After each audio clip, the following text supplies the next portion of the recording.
Hello and welcome to the Asian Conference on Art and Humanities, Cultural Studies and Social Sciences 2025. My name is Apipol Seitang. I am the Academic Coordinator from the International Academic Forum, and I am here in Tokyo, Japan today with Ms. Fan Li and Ms. Suzan Husseini.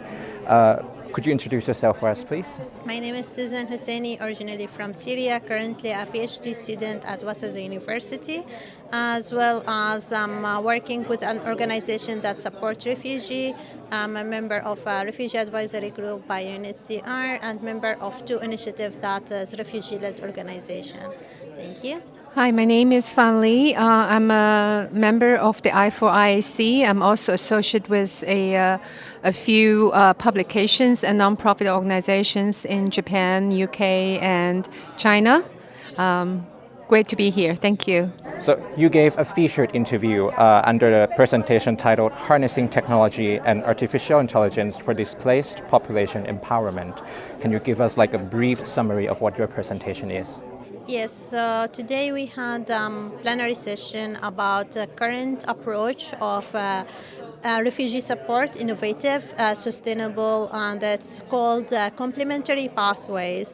We've been talking about how digital can include refugee and create opportunities to empower, and a new framework to include people legally to stay in a third country solution, be able to have access to employment, and be able to sustain their life and be part of the community.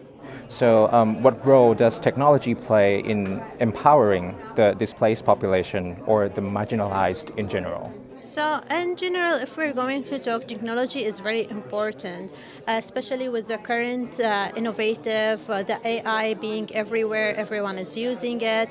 If we're going to look at the statistic by this time, from 10 persons, 6 people would be in need for digital inclusion and empowerment to understand how AI works, and it's how when it's the computer started and how many people are unable to use computer. Now it's the same thing happening again. So AI is a way, it's a tool to empower people, to include them, to give them access, to be able to be part of the society and move along with developing circle that is happening around the world.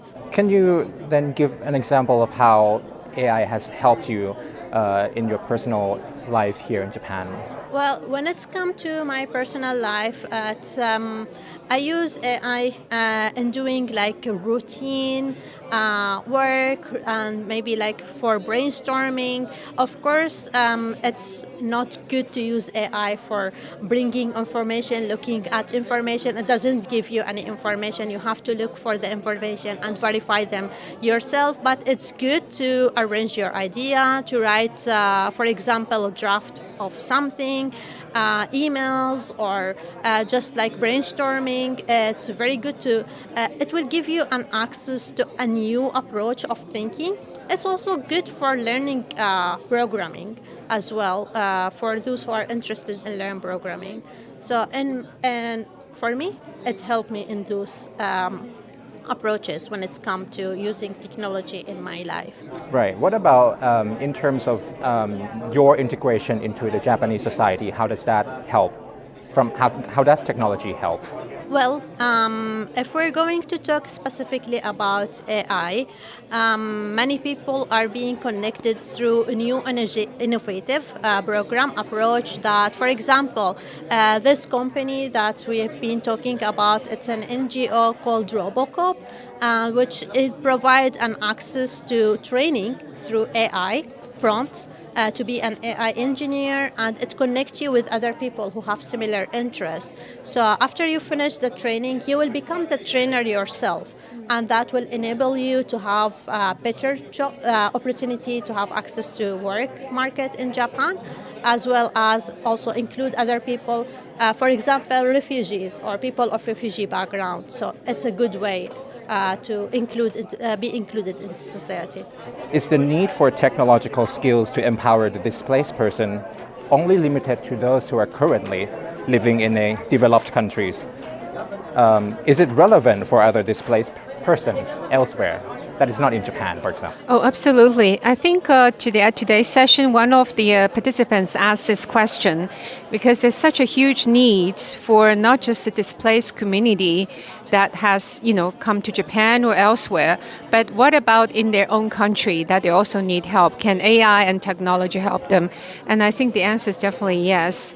As a matter of fact, I've been working with different nonprofit groups in China, Japan, and in South Korea, for instance, and not just to work with the refugees or displaced community, but also with marginalized communities such as elderlies, single moms that they used to be not have enough options to choose a job that not only pay well, but they can keep their own lifestyle with some freedom, but with the new AI technology created new job opportunities, including becoming entrepreneur themselves and started own business. It just opened enormous opportunities for them to, to choose a lifestyle they want and get some decent income. And they can stay within their community, in their hometown, with their family in the way they like, instead of have to force to leave. But of course, at today's session, we'll mainly talk about how this can help to empower the displaced community. So I think it is a tool, as Suzanne said, that if we use it wisely, it can help enormous population. I think the sky is the limit. And last but not least, from the social innovation perspective, what is the current biggest change you want to see, either in the displaced context or like in other contexts, and probably how can technology help with that? Not just in Asia, but if you look global-wise, the nonprofit sector, the social sector, has always been behind business sector in terms of grab the chance of AI and technology. So there's always we have to catch up.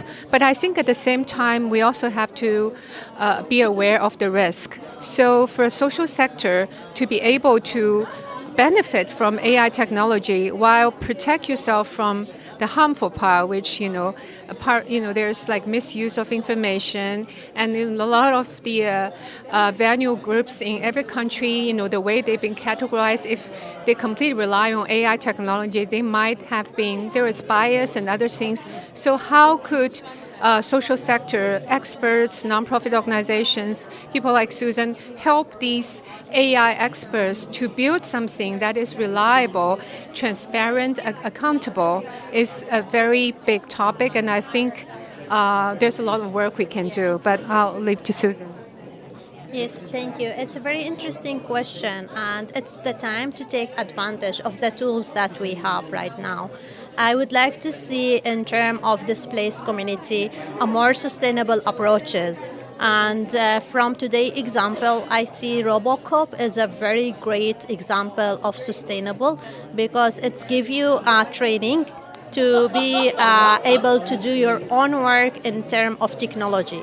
So you will have the technology knowledge, you will have the AI, you will be part of this ongoing fast-track society development, and then it won't stop there, because then you will become the teacher. You will teach another person, and that another person will teach another person. So it's intergenerational. It's continual. It doesn't stop at some point. So this is good, and it is sustainable.